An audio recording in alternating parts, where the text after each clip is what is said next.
Hello lovely people, I'm Catherine and welcome to this week's coverlet of comfort video. We are the 1st of October, so obviously we're going to look at a new prompt and a new panel piece for our coverlets. But before I get into that, I just wanted to show you my finished September piece.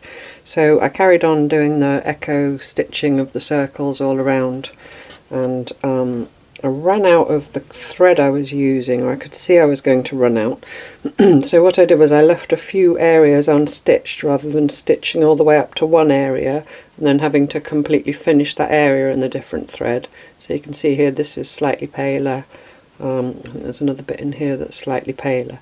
So it got dotted around. I hope that makes sense. So if you see yourself running out of a particular thread, try and leave a few spaces that you can fill in with the new thread, and it'll be less obvious, if that makes sense. So my piece for this month, I haven't joined this obviously, my piece for this month is going to be the same width as this, and then the length of it is going to be enough to create, when the two panels are joined together, a piece that's long enough to go across the top of my coverlet in my case. Obviously I'm also leaving an extra bit at either end. So I'll show you what I've got. So I'm going to be working on a whole background. So I've got this one piece of linen and a backing piece, and so like I said, it's the same width, and then the length is big enough to fit the gap. I hope that's clear enough. Obviously all our coverlets are different sizes, so I've made sure the backing piece, the old sheet that I've got for the backing, is a good couple of inches longer, and then this piece is about an inch longer than it needs to be, so that I've got a bit of room when I come to join them to fudge.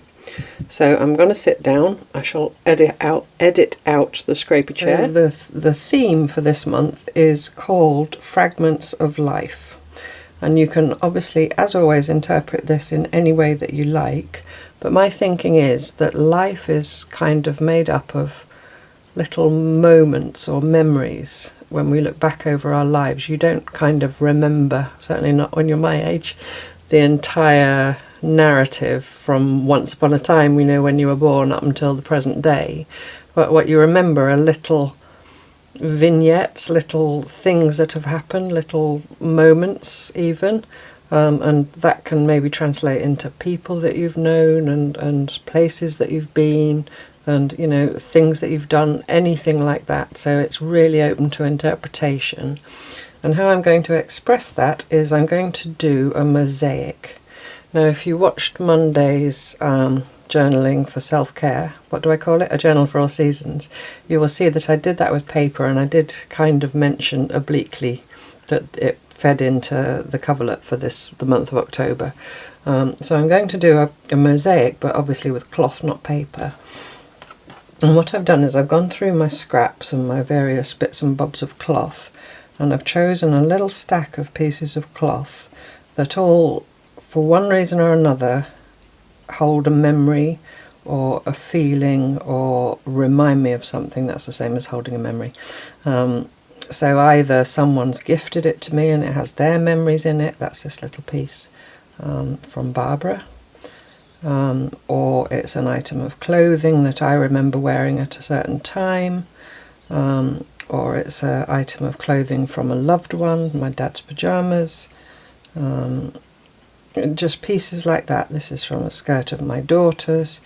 If you don't have all these, I know back in January some of you were upset that you only had new cloth, that you didn't have access to a whole load of scraps of cloth from clothing of loved ones and so on. I will only repeat what I said then. What you could do in that case is, if you kind of sit and write down some special memories from your life, and those can of course be joyful memories if that's what you want to concentrate on, but there's no reason why it has to be. It's your coverlet. If you want to put in less pleasant memories to commemorate things, then you do you, as always. Feel free to do that. But you could then maybe choose a cloth that was a person's favourite colour, or if a person liked a certain thing, like flowers or roses or whatever, and you've got a cloth with that on, you can be a little bit inventive in thinking of ways to make brand new cloths with no history to them. speak to you and your memories. So maybe you could do that. So in terms of the technicalities of it, my piece is this size. I have not measured it. I'm going to measure it, as some of you might ask. Excuse the drawer opening. Sorry for the clangy ruler. So it is the same width as my other one, so it's 11, but I think it's going to finish somewhere around 10 inches. And then the length, utterly irrelevant to anybody except me, but that is 12, that's about 15 inches long. But so just to give you an idea of scale, really. So I'm going to start, by the way, I haven't basted these two layers together either. You could if you wanted to, but I don't think it's necessary. They're just laying there. And I have got on hand my little applique pins, and I've got some extra ones in this little biscornu here. And I've also got the little box of the new ones that I bought, because I probably will need quite a lot. So all you need are your precious little pile of cloths, a selection, and some sharp scissors and some pins when you've got your backing and your background and your backing, you know what I mean, the two layers that you need. So I don't know exactly what size squares I'm going to do. You don't have to do all the squares the same size either. I mean, you know, you've seen mosaic. If you think mosaic, you could have squares and rectangles or even odd shapes, you know, and have them, but the key is to leave a border in between. You know, you could have them kind of, I'm just folding that to give you an idea. You know, you could interlock them like that. I think I'm going to go for roughly the same size of squares, and I'll start with this one. But I don't mind if they're raggedy, you know me, I like my fluffy edges. So I'm just going to roughly judge how wide I can, you know, how many squares I could fit that way. So hang on, I'm going to put the light on, it's gone very dark. Hopefully that makes a difference in a good way. Just move those to one side. Yeah, I'm just going to judge, so I want to leave an inch border either side because of the joining, a good inch. So my first square would go somewhere there. So then if I had them, say, about 1.5 inches, I'm just going to do it like this. So 1 gap in between, 2, 3, 4, 5. I think if I have 5 squares, and then I'll work out in a minute how many are long. If I double up the cloths, I don't know how many cloths I need. I can do that. Otherwise, I have left some to one side in the other room that are that I wasn't sure about including, and I can always go and get some of those if I need to. So if you want to cut your squares accurately, then you go for it. If you want to rotary cut and all that, if you want them to be somewhat square, you can just, well, let me just cut a strip. You can do this trick that I've shown you 1,000,001 times. Just fold on the diagonal. I think I'm just going to do them by eye and not worry. So I'm going to, now this has got a kind of grid on it, so and I have cut it on the lines, so I can kind of use the grid to line it up if I want to, or I can not worry and just let it be wonky. So once I got my first square there, I'm just going to put a little pin in it through all 3 layers, just to hold it. And I think I'm just going to work my way through my stack of cloth, cutting a square and pinning it on, and then afterwards, once I've got all my squares cut out, I can move them around. If that makes sense, I'm sure it does. Apparently I say if that makes sense a lot.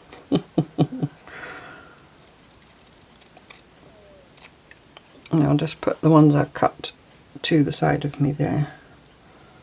That's quite a bit bigger. Just trim it a bit more.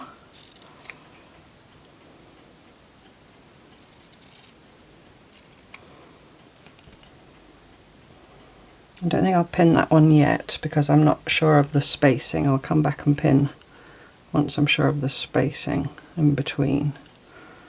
So I've got, this is very sheer, this was a skirt of my daughter's.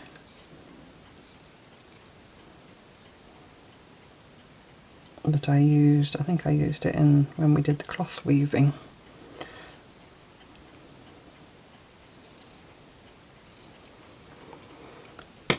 Whoops. That one, this is from the same skirt, it's a slightly different colour green. I don't think I'd want them next to each other. But anyway, so I'll go on doing this, and once I've got all my squares cut out, because I think that's going to be a bit tedious to watch, I'll come back to you for the next stage. Okay, I've just come back to show you that I've got my line of 5 squares that way, and I've done my line this way as well, and fiddled about with the spacing to make sure I've got room at each end and roughly even spacing in between. If you want to get all super precise and measure and mark, you go for it. I'm just doing it by eye, but I think that's the best way, is to get your vertical and your horizontal, and then you can go and fill in your squares in between. And also I now know that I need 5 by 8, so I need 40 squares. So I don't think I had anywhere near enough cloth. So I'm going to have to go and dig out some more. So I'll go and do that and get all my squares laid out, and then I'll be back again for the next bit. Okay, so that is my 40 squares all laid out. If you don't want to do such small squares and you don't have 40 different cloths, you could of course do bigger squares, or you could leave bigger gaps between them. But the other thing you can do is, I've used the same cloth more than once, but I've done it in quite a specific way. Now I've got this little piece of cloth here, which comes from some cloth that Cass brought me when they delivered my lovely quilt that many of you contributed to. And because it's a print, it had this orangey area here, so I cut a square from there, and then up this other end it had sort of green and black, so I cut a square from there. So if you've got printed cloths, you can cut from a few different places. I did the same thing here with this piece of my dad's silk shirt. So I cut here, this dusky pink came out of here, and then here I got a corner of the more blue and grey colour, so I got 2 for the price of 1, but they look different. Of course, if it doesn't matter to you that you've got the same repeated, you could also do that, but that's just different things you can do if you don't have enough cloth. But I think if you get creative with thinking about fragments of your life and what that might mean to you, whether that's memories of, you know, people, places, events, or so on, I think you probably can find, if you really sit and mindfully go through your scraps, that you can find enough meaningful squares. I'm just looking at this one, it's annoying because it's very small. I might just replace that with a bigger bit if I got more of that. Excuse me while I dig. I've got a separate scrap basket. I don't want to put it down on there because they'll all stick to it. I've got a separate scrap basket for the coverlet project, so these are all the scraps that I've used already. So I started my dive in here before I went and started going through my other scraps. Oh, there it is, there it is. Just going to get another bit of that. See, this particular cloth, this is a new cloth, but this is a scrap from a friend of mine, and she gave me some of her scraps. So that's just remembering her. And that was quite recent, you know. It doesn't have to be some old memory from your childhood or anything like that. It could just be something as simple as a little scrap from a piece of cloth that a friend gave you. And I will kind of talk you through some of these as I pin them in place. And I'll just finish cutting this one. This is what happens, you see, it's slightly rectangular, so you go and trim one end off. And you trim slightly too much off. So then you come back and trim the other end off, and then it ends up too small. That's better, that's alright. I'll put that back in the scrap basket. Okay, so I now need to pin all these in place. So as I do that, I thought I'd just tell you what each one was. So let's start.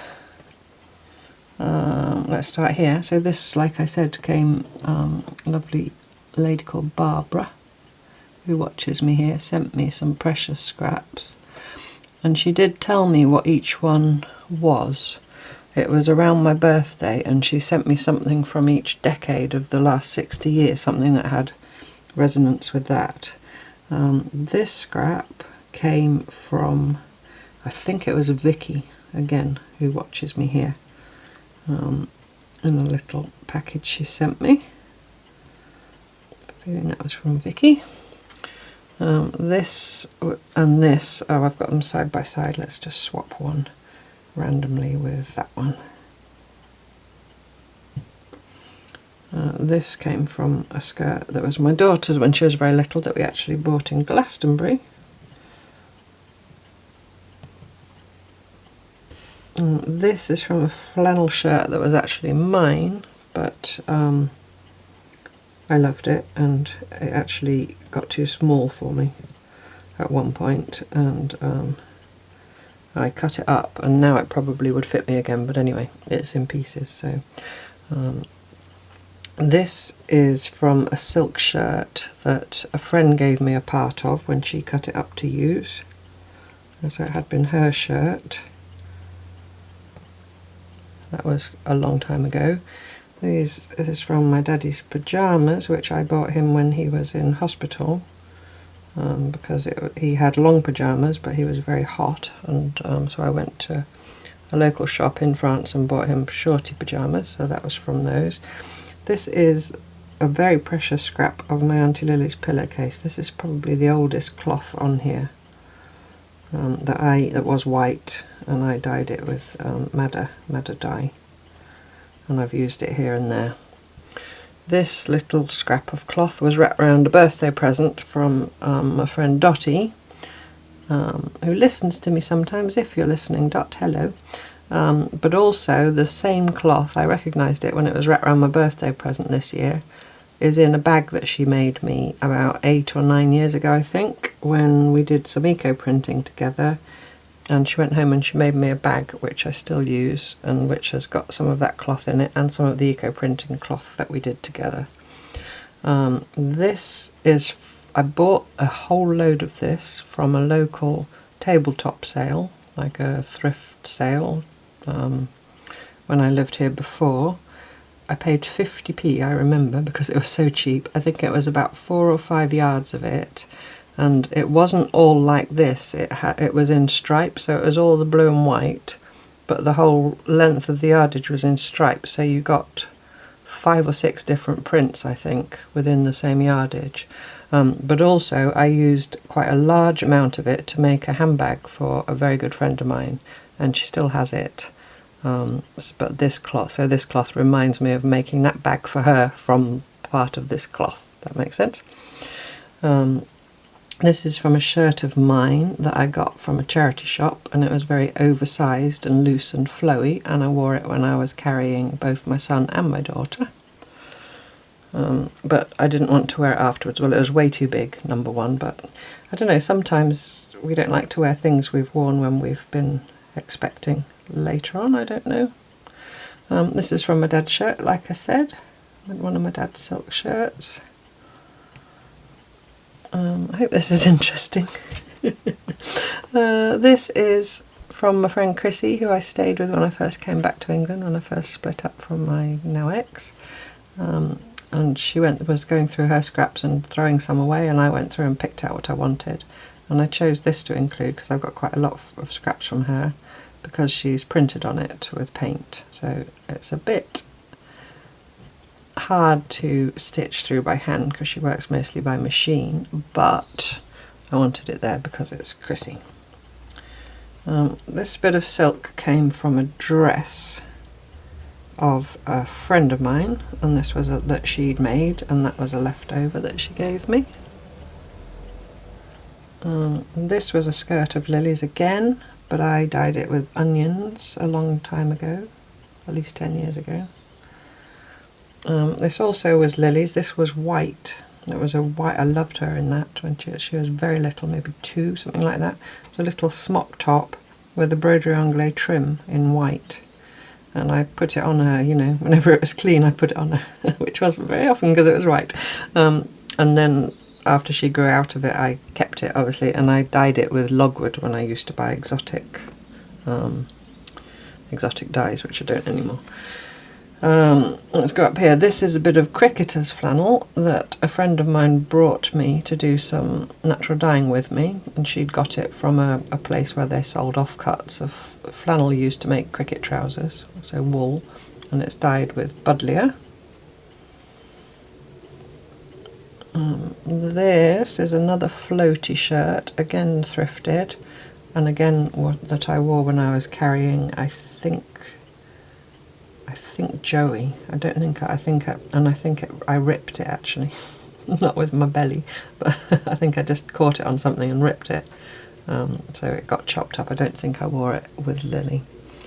This little bit of cloth was from a few bits of cloth that an ex-neighbour of mine brought me when I first moved in next door to where she lived, and she'd saved all the cloth that her mum had left when her mum had passed away, just for the moment when she met someone like me. So that was a memory of that kindness. I hope my head's not coming in all the time. This I just said was from some cloth that Cass bought me, and they came from Australia with a quilt that you made, many of you. This I'm going to just trim slightly. This was given to me by a friend. I hardly dare trim it because it feels like sacrilege. I'll tell you why in a minute. Who had done a workshop with India Flint.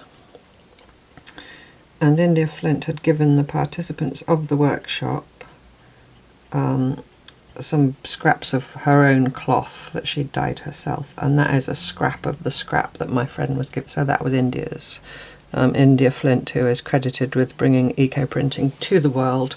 So of course she's a great hero of mine. And that is a little scrap of a shirt of hers, actually. It comes from the cuff of a shirt. And that's the first time I've cut it. I've had it for a few years now, since my friend who did the workshop with her went on the workshop. And that's the first time I've actually cut it. This is actually from the same blouse as this. It was made with these two different cloths. I think one was like the skirt area and the other was around the bodice or something like that. I don't exactly remember. So that was 2 for 1. This was a skirt that was gifted to me by a friend who was offloading some clothing, and I wore it for a while, and then I didn't wear it because actually it was quite uncomfortable. There was something about it around the waist. It did fit me, it was just something about the way it was cut. But the memory of that is I used that when I made a video back in France showing how I deconstruct clothing. So that's sort of a YouTube memory as well in that. This little bit of shocking pink silk comes from a vintage sari that I bought actually on eBay, but I bought it to wear to a friend's wedding where the theme was that you wore something repurposed. This is a bit of my dad's shirt. Another shirt of his. It's actually polycotton, but you know, it was my dad's. So this is left over from, actually it was on some cushions that I had out on the terrace in France that I took apart recently, but the actual cloth I bought new years and years ago. Stella's now snoring, she's bored to tears, to make a quilt for a family member, and it was the leftovers that I put on the back of the cushion, so that's got kind of multiple memories in it. That.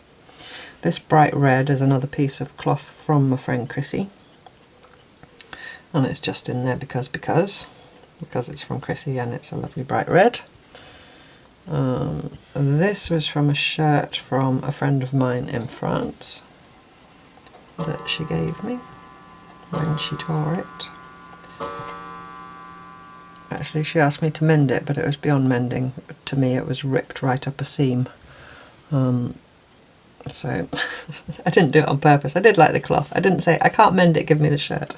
But anyway, that's where that came from. This was actually one of my Auntie Lily's linen napkins, but my daughter Lily, when we lived in France before, had to take a proper cloth napkin to school with her, nursery school, to have her when she had her lunch, because they had lunches at school.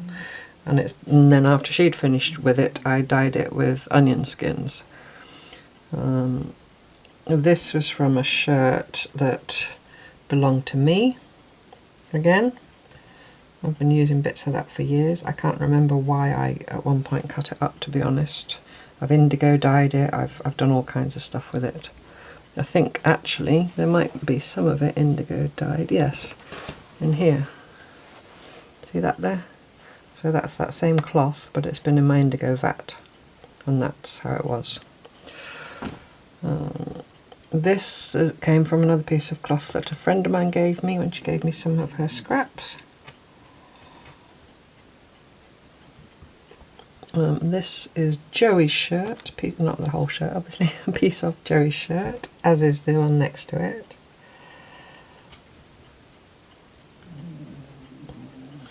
Can you hear Stella? In fact I might swap those two. This is came from the same friend that gave me this.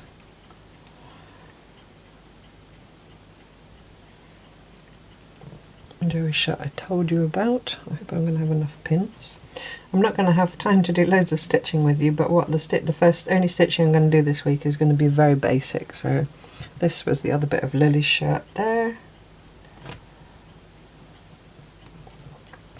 This was a piece of walnut dyed silk, which reminds me of Amadown, although I dyed this myself before I went to Amadown.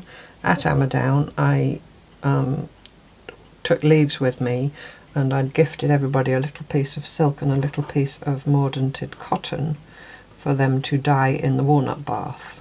So this, although I didn't dye it at Amadown, inspired that, and yeah, that's why it's in there. It makes sense. But you see, you can be creative with your memories. This was my point, really. This again is another scrap from the same friend that gave me these scraps. And this is another shirt. I think it was Joey's. It was a little, yeah, I think it must have been Joey's. Lily didn't really wear little shirts like that when she was little. This was the other piece from that cloth from Cass.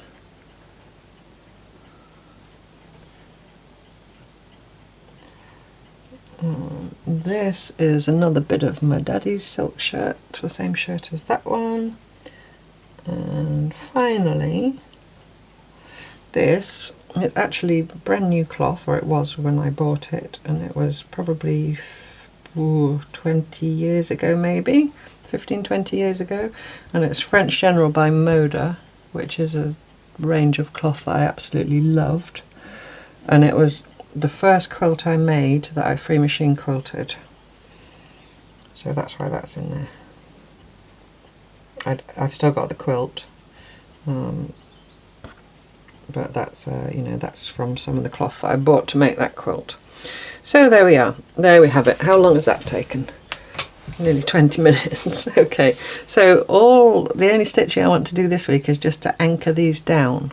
And I think all I'm going to do is, when I find a needle, is just put a line of invisible baste, maybe up each edge. So you don't have to go around every square, that would be tedious. I think if you just went up there and there, either edge that way, or maybe that way makes more sense because it's, you know, less runs and longer runs. I think that'll be enough, and then we can get all the pins out, and then next week we can look at how we're going to do the fancy stitching. So I'll just go up and down one line with you just to show you what I mean. And I hope you enjoy thinking about fragments of your life and how you might interpret it, and I hope you enjoy the you know, the technical side of it, so to speak. I've had it in my head actually since I had my dad's quilt in the church in Bridport, and I shared a tour with you of that lovely quilt exhibition that Becca organised, the quilts and flowers, and one of the quilts hanging there was a postage stamp quilt. And now in a postage stamp quilt you join all the squares together with seams, but traditionally you have no two cloths the same. And I just love them. I just love the look of them. But I didn't want to get you piecing 1-inch squares together. I thought you might all have thrown up your hands in horror. So I thought I will do it this way instead. But I've been thinking about this since then, how to do it. So tuck that tail in and just do, you know how to do the invisible base by now. Tiny back stitch on the back, and maybe, well, again, it depends on the cloth. If it's a stable cloth, you can go closer to the edge. If it's a very fray cloth, keep a bit further in. So I'm just not quite a 1/4 inch from the edge with that one. And I'll leave the pin in till I come back the other way. So I'll take 1 stitch in between, because I'm basting the little squares on, but at the same time I'm basting my bit of beige linen to the backing cloth. So just make sure that I might do 2 stitches in between actually. Yours will depend on how far apart they're placed, sorry. But you see what I'm doing, I'm just going all along that top edge. It was quite a good idea of mine, purely by chance. I just liked the shade of this linen. I didn't want it to be too light, the background, to use something with a grid on. So if you have got some cloth with a grid printed on it, then that might help you. I guess the other thing you could do would be, if you didn't want to actually draw on your cloth, you could gently press some creases into it with an iron to use those lines to line up your squares. Don't press really sharp creases because they might not come out easily.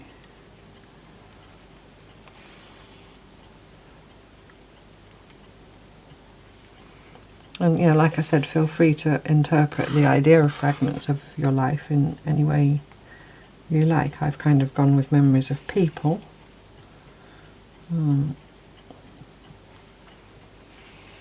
But you might have other ideas, and that's absolutely fine.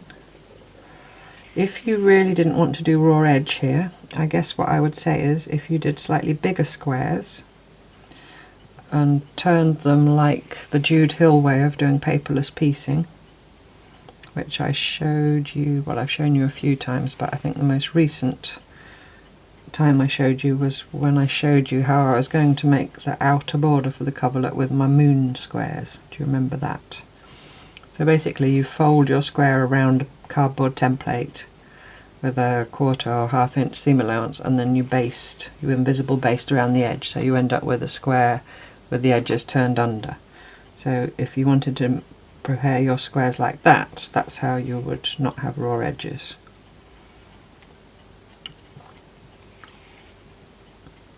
And then you can either just baste them on like I'm doing in exactly the same way, or you could just applique them on.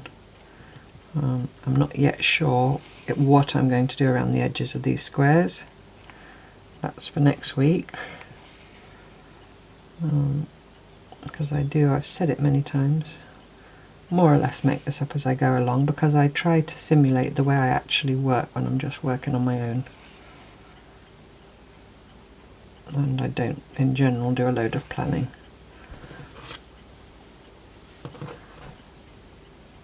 A little bit tricksy, that silk. So I've got all kinds of different cloths in here as well, so you can get away with it with this.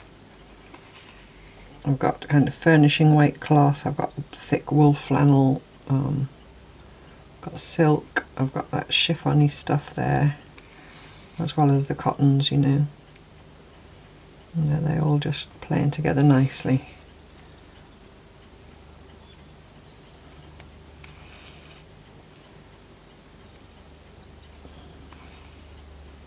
So I've just got this last one.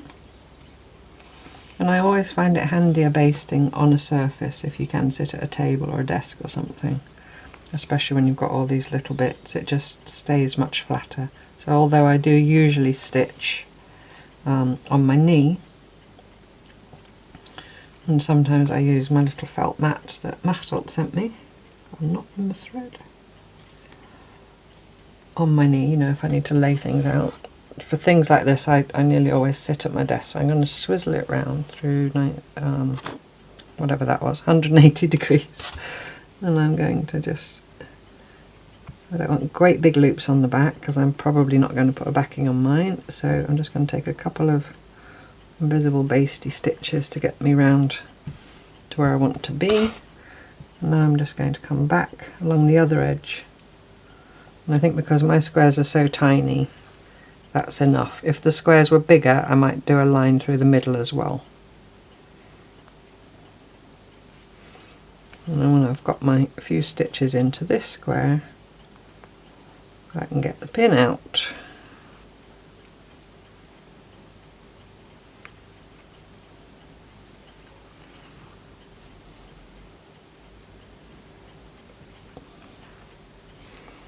Like so.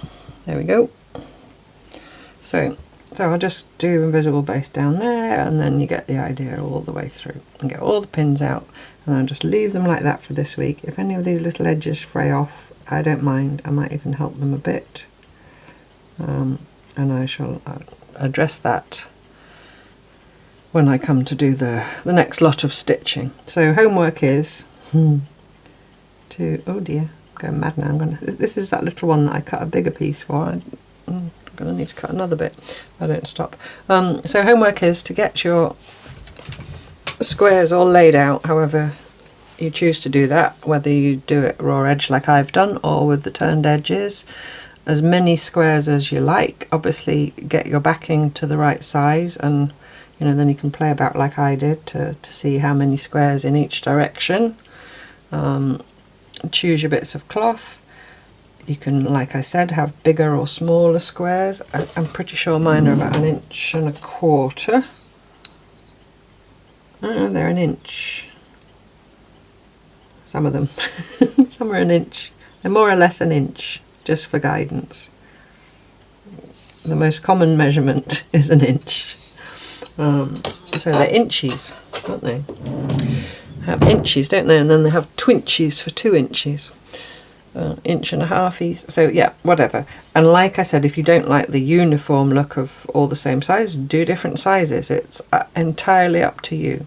But whatever, you want them basted onto your background cloth and your backing cloth, up and down, ready for next week's stitching. If you've got time. The videos are not, it's not like the telly, the way you have to watch it or it's gone. They're there forever, or as long as forever is on YouTube.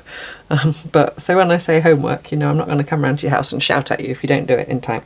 So just enjoy it. I hope you have fun with it, and I look forward to seeing those of you in the Facebook group what you get up to, and hearing about the rest of you here in the comments. And thank you so much for watching, and I look forward to you joining me next time for more cloth tales. Lots of love and kisses. Bye bye.